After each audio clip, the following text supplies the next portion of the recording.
So the first question, where is Steve when we meet him? The second question is, what change has occurred in Steve's life? Ese mu buzima bwa Steve mu byukuri ni iki cyahindutse? Okay, yes, twakomeje na episode yo gusubiza ibibazo biba byabajijwe ku nkuru dutanga ibisubizo ndetse tunakubwira buryo ki wabona igisubizo cy'ikibazo. Abenshi mujya mwibaza aho mwabikura ugasoma inkuru ariko ntubone igisubizo cy'icyo kibazo. So, iyi ngiyi ni episode ya 6 yiganjemo ibyo bisubizo. Let's dive in kugira ngo tubyumve neza kandi turebemo uburyo mu nkuru ubonamo igisubizo cy'ikibazo. Let's go.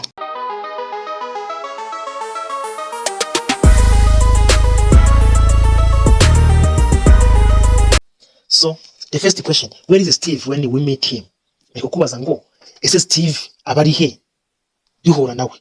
At the bottom of the story, Steve, igisubizo cy'iki kibazo wahita ukibona. Hano baratubwira ngo iki? Baratubwira ngo, Steve was aware of the people's eyes on him as he passed. They stood on the veranda on the retail shops with peeling paint and pretended to be engrossed in their chit-chat, but he could feel the kissing gaze of their eyes like so many fires on his body. Hano niho igisubizo cy'iki kibazo cya mbere kiri. Steve yarari mu muhanda ari kugenda arimo arajya hehe mu rugo iwe ubwo yahuraga na Kanja. Steve was at the road when people were standing on the verandas of the shop, bigira nkaho bari muri business zabo ariko mu byukuri bari kumureba. The second question is, what change has occurred in Steve's life? Ese mu buzima bwa Steve mu byukuri ni iki cyahindutse? Ni iyihe mpinduka yabaye mu buzima bwa Steve? Steve batubwiye ko yahoze atwara ibyo bita matatu, ari umu driver, yari afite imodoka atwara abagenzi akora amafaranga ndetse yari n'umucuruzi, yari umukire. Ikirero cyaje guhinduka mu buzima bwe nuko mu gihe rimwe yari atwaye matatu ye ategereje ko yuzura aribwo yaje guhura nande na Muren, bagakundana bakaganira. Muren akamubwira ukuntu yagize ibibazo mu rushako rwe rwa mbere n'umusirikare ndetse akahita yiyemeza gukomeza kumukunda nubwo yararwaye HIV. Izi mpinduka rero nizo zabaye mu buzima bwa Steve. Tuzagenda tubiganiraho clearly ndetse n'ibisubizo mbibaha in details. The third question, in your own words, explain Steve's understanding of beauty. How does it differ from the common understanding of beauty?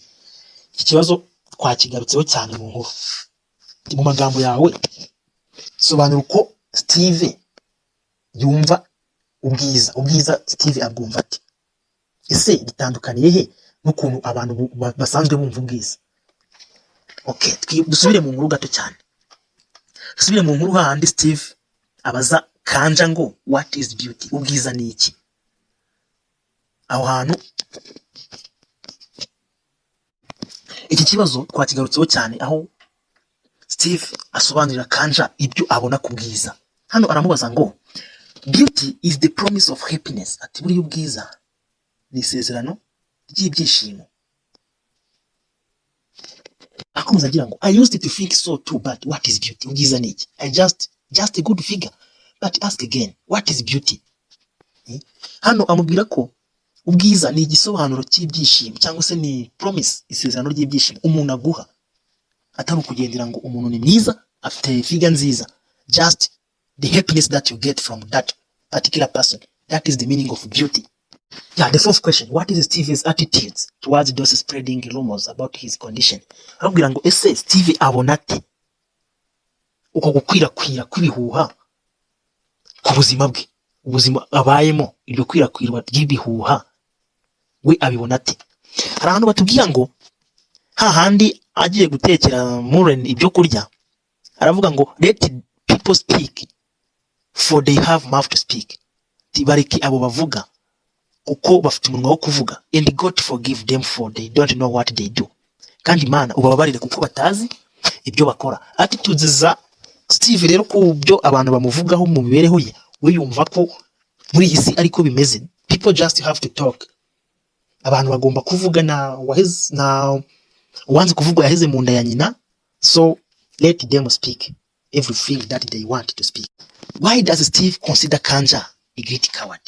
Ese kuki Steve afata Kanja nk'igicucu cyangwa se injiji mu njiji? Turaza mu nkuru turebe hano hantu Steve yabwiye Kanja ati, cowards do not make stories and you my friend are a great one. Ati buriya ibicucu cyangwa se injiji bigwari ntago bijya bibara inkuru cyangwa se bigira inkuru, kandi nawe inshuti yanjye uri umwe muri byo. Steve ariko abwira nde? Kanja. Hano niho bita tumenyera ko Steve yita Kanja igicucu. Ese kuki amwita igicucu? Hano ahita amubwira ngo want to know why I say that. Kanja nawe ati yego nshaka kumenya impamvu uri kunyita coward. Steve yamubwiye ngo iki? Igisubizo ngiki aba kiri because here you are. Steve's voice was loud anyway. Amubwiye ko kubera ko hano uri a not a good friend going on about thing you've heard about me, mind you, and not having the guts to speak the one man main thing that you've heard. Ati hano uri wumva ibi gute ndi inshuti yawe, ubundi nakabaye mira yawe nawe ukaba mira yanjye. Gute wumva ibintu ndi inshuti yawe babimvugaho, aho gukora inkuru ngo uzo yimbwire y'ibyo bamvugaho, aho ukaba umwe mu babivuga. How wumva atari ubucucu se? Ubwo inshuti yanjye ute ukaba umwe mu bakwirakwiza ibihuha, ahubwo nkaho waje nk'inshuti yanjye ukambwira ibimvugwaho, ko ahubwo abenshi mu nshuti muri indyarya zikomeye cyane mwizirika cyangwa se mwiyambika uruhu rw'intama mukitwaza ubushuti, ahubwo ari mwebwe muri gukora ibintu bibi ku bantu. Niyo mpamvu ndi kukwita cowards. Yamwitaga coward kubera ko ibintu yari arimo yumva bimuvugwaho. Inshuti ye irabizi ariko nta kiri kumutangariza, ahubwo nayo iri muri bamwe mu babivuga. So iyo niyo mpamvu Steve akonsidera Kanja a great coward. Mujye mubyumva. Ikibazo cya gatandatu, why do you think the author uses Muren to explain how Steve contracted HIV rather than let Steve himself do it?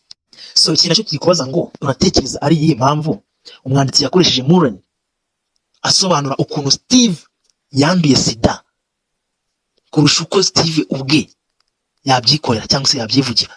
Kubera utekereza ko umwanditsi yakoresheje Muren. Hano tugenda twumva amagambo menshi Muren asobanura. Hano tuje mu mwandiko turasoma hano havuga ngo the feeling that she was somehow responsible for his illness. It was an idea that he was speaking mouth had so rooted in her unconscious mind that it was always lying somewhere just below the surface, ready to bubble up any moment at the last excuse. Hano twumva ukuntu inshuro nyinshi Muren yagaragazaga ikimwaro ndetse no gushinjwa ko umutima ko ari we yazanye iki HIV mu muryango, ndetse nuko Steve yabaye nk'usinyanya amasezerano na sida akemera kubana nayo biturutse kuri Muren, kuko ari we wagize ute, ari we wazanye sida mu muryango. Bivuze ngo umwanditsi akoresha Muren mu gusobanura ukuntu Steve arwaye sida kuruta uko Steve we abyivugira, kubera ko Muren ari we wazanye sida mu muryango. Niwe ugaragaza amagambo menshi asobanura ukuntu excusing ari excuse mu kuba ari we wazanye iki sida mu muryango. Niko kugaragaza ko umwanditsi amukoresha. So ikibazo cya karindwi, explain the difference between Muren's and Steven's attitude towards their HIV status. Iki nacyo kirumvikana neza ngo sobanura itandukaniro riri hagati y'uburyo Muren na Steve babyumva kubijyanye n'uburwayi bwabo bwa sida. Ese bataniye he?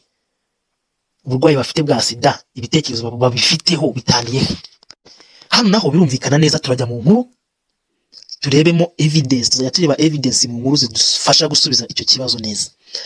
Muren hari amagambo menshi avuga ngo iki, I just want to rest, ndashaka kwiruhukira. Steve arimo aramuconfidinga amutera courage, ariko we ntabwo abyumva. Bivuze ngo yamaze kwitakariza icyizere, nta cyizere cyo kubaho afite.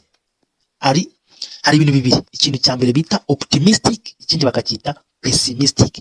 Pessimistic ni ukuba nta cyizere cy'ubuzima ufite, wumva ko ibintu byarangiye, nta ejo hazaza, nta future, mbese nta kumva ko ubuzima bukomeje. Naho optimistic ni ukumva ko haba mu byiza haba mu bibi, wagira imbogamizi, wagira ibibazo, warwara wakira, uzagira brighter future. Ahantu batandukaniye rero, Steve we yari optimistic ko yari afite icyizere cy'ubuzima, ariko Muren we yari pessimistic, nta yumvaga ko we rwose ubuzima byarangiye agomba gupfa. Aha rero niho byari bitandukaniye. Ni naho Muren yatekerezaga akagira depression iziza, agahinda gakabije, byanamuviriyemo kurwara cyane, ariko Steve we yakomezaga ari optimistic.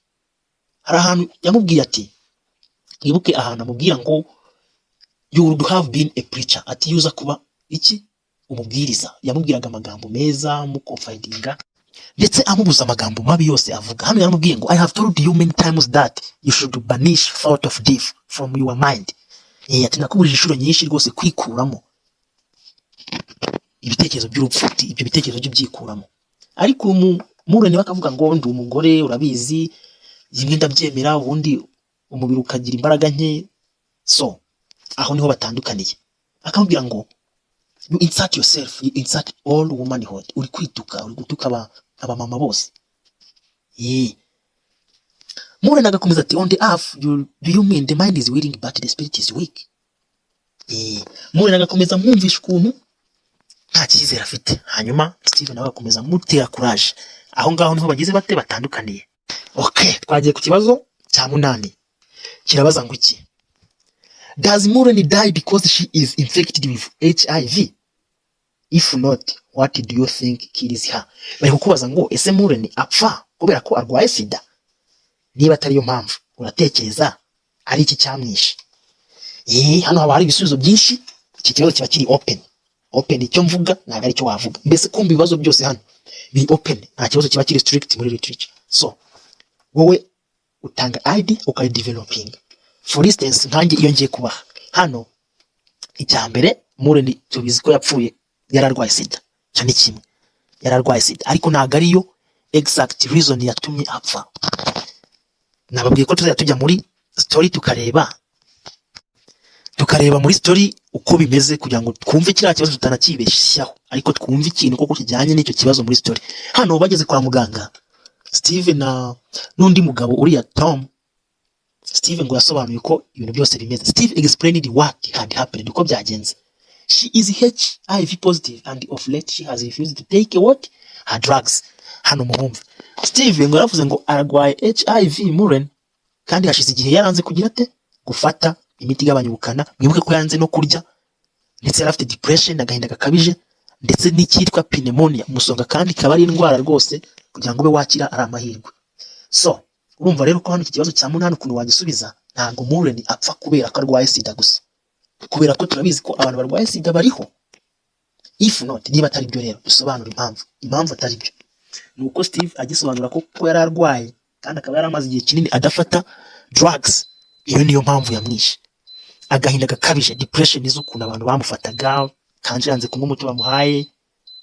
Iyo depression yatumye agira ate apfa. Pneumonia umusonga, arwaye HIV ariko ntago ari gutaking care of her life, ntago ari kumva inama Steve ari kumugira. So this is no, she did not die because infected with HIV, because ibyo tumaze kuvuga bisomye muri short story. Nawe wavuga ko ari Yesu ukabisobanura igisubizo cyose muri literature kibacyo. Icya mbere no kutandika agateruro kamwe, icya kabiri no kudacaho puwe cyangwa ngo ushyireho akadoti, andika paragraph imwe cyangwa ebyiri niba ufite umwanya 3. That will give you marks while doing literature questions. So ikibazo cya 9, contrast Steve's attitudes towards women with that of the society in general. Bari kutubaza ngo gereranya attitudes za Steve. Ese Steve ibyo avuga cyangwa se ukabona ibintu kubijyanye n'abagore n'ibyo society ivuga cyangwa se uko society bibona muri rusange bitandukaniye hehe? So ahantu bitandukaniye dusubire mu mwandiko nanone nako muri story ahandi Mureni avuga ngo but I am just a woman, you know. Abwira ati ariko ndi umugore. Amaze kumubwira ngo ibintu twumvikana ko tugiye gukomezanya ibi bintu tukabicanamo nje nawe turabyemeranya, ariko warangiza ukabihindura kubera iki? Mureni akabwira ati ariko nge ndi umugore. Steve akamubwira ati ariko si bivuga ngo uri umugore. You start yourself, you start all womanhood. Uri kwituka, uri gutuka abamama bose. Ati gutekereza gutyo ntaho bihuriye nuko wowe uri umugore. Bya bitekerezo no muri society abantu tugira, ukumva ngo umumama ngo umugore ngo igitsina gore ngo ni imbaraga nke, ngo nta courage kigira, ibibazo bije. Abantu b'igitsina gore bacika intege cyane, nta cyizere baba bafite ngo kiretse umugabo gusa. Aha ngaha nibyo Steve yari arimo abwira nde Mureni. Amubwira ngo cyakubwira ngo this had nothing to do with the fact that she was a woman. Ati ibyo ngibyo ntacyo byahindura ku mibereho y'umuntu kuvuga ngo uri umugore. Kuba uri umugore just ntago bivuze ngo you have to be worrying for something. So ibyo rero izo attitudes Steve afite avuga ngo that doesn't have something to do with the fact that someone is a woman. Kuba ikintu kitabaho ngo nuko umuntu ari umugore niho bitandukaniye na society iyo niko ibyumva, ariko Steve we sikabyumva. Ari nako arimo arabisobanura nde Muren. Okay, the question number 10, ikibazo cya 10 kiragira kiti, why do you think Mr. Kabia refused to lend his car to Steve? Ese uratekereza ari iyihe mpamvu wa Mr. Kabia twamwumvise hararuguru yanze gutiza Steve imodoka ye? Impamvu sibwo ntabwo yumva, ariko tutarajyayo tutarakivuga, reka tugena none mu nkuru kumva impamvu ko. Wibuke ko hari uwitwa Tom nawe yabanje kubwira ngo iyo truck bimeze bite, hanyuma Tom akamubwira ati niba Muren arwaye cyane truck ntago yayijyamo ngo abe comfort.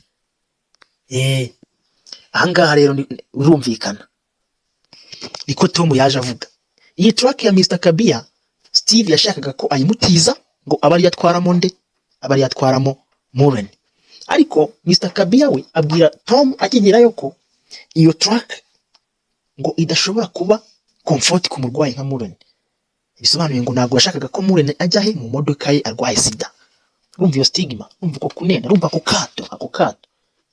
Impamvu atayimutije na kato bamuhabahaga, yumvaga ko umurwayi wa HIV adashobora kumugira hehe mu modoka. So that is the answer for the 10th question.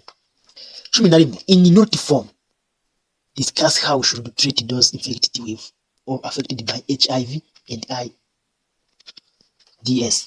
Iki kibazo kiri open cyo no gutabuzi iyi nkuru wagisubiza kuvuga ukuntu tugomba kwita ku muntu urwaye HIV.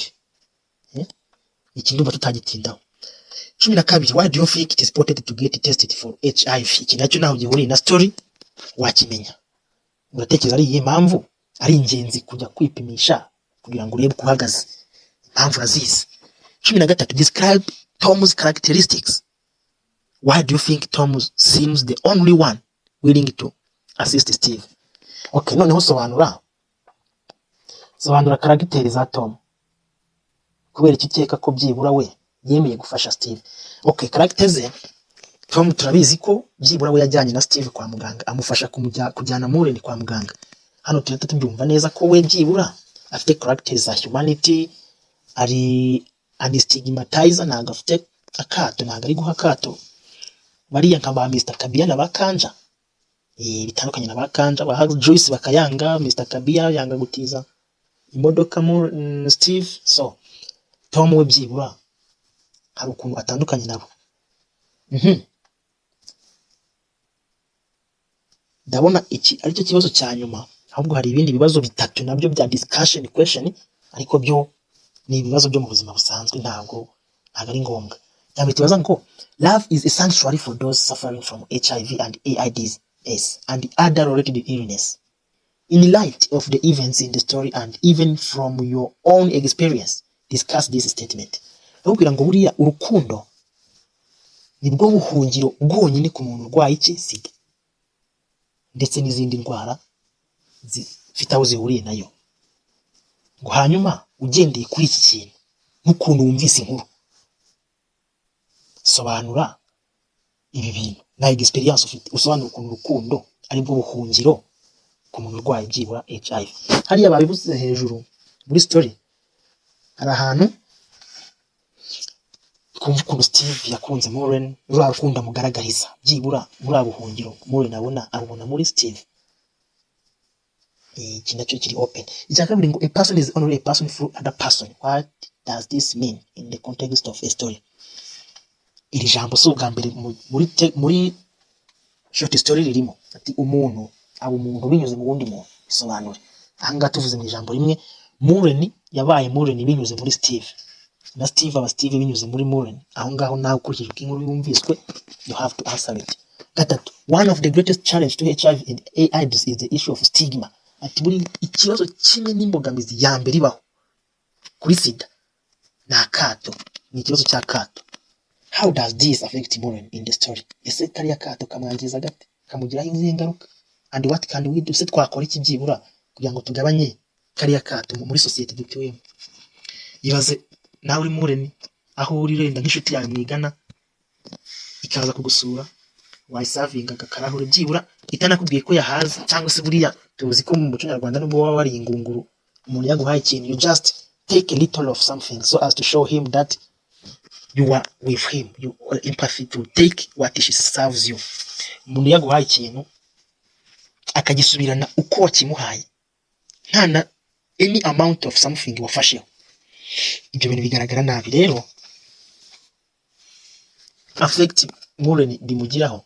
Bamaze gutaha tuzi ukuntu yasigaye ari mu gitanda afite ikibazo gikomeye rwose, atekereza ukuntu Muren Steve atekereza ukuntu Kanje yanze gufata ji bamuhaye, so byamugizeho ingaruka nyinshi cyane. Ibibazo nabyo biba discussed about kandi babikubaza. So nizeye ko inkuru yabaryoheye, kandi mushyire muri comment ko muzajya mwumva n'izindi nkuru tuzisobanura. Twizeye ko yabanogeye. So keep in touch, don't forget to subscribe, don't forget to share to every student. Umunyeshuri wese uzi, yaba kundi inkuru, yaba yiga literature, musangize ibi biganiro ajya byumva, ndabizi bizajya bibafasha. Hano honyine, wenda si honyine biri, ariko sinanavuga ngo niho hizewe, ariko ni hamwe byibura mu hantu hakishwa bino biganiro by'umwihariko ku banyeshuri. So thank you for watching these videos. Let's meet again in other videos. Have nice studies kandi mujye mwiga mu rutsinde. That's what I wish for you. Thank you.